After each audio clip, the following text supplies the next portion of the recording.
With regards coolant mga paps, normal naman yan na nagbabawas. Like for example, kung makikita ninyo, okay, sabihin na natin 100%. Ang normal na pagbabawas niyan in 5,000 kilometers, mga 10% lang or not more than half. Kasi kung sakali, halimbawa, tumakbo ka ng 100 kilometers, naka-full siya, then biglang kumalahati. Yun yung hindi normal.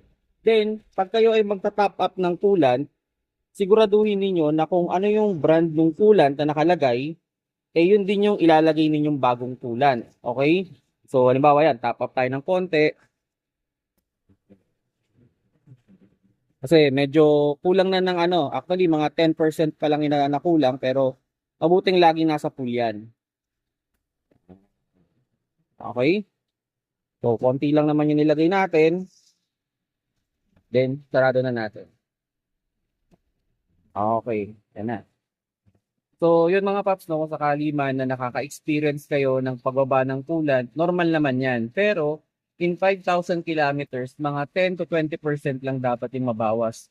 More than that, questionable na yun. Ipacheck nyo na kung saan possible may leak.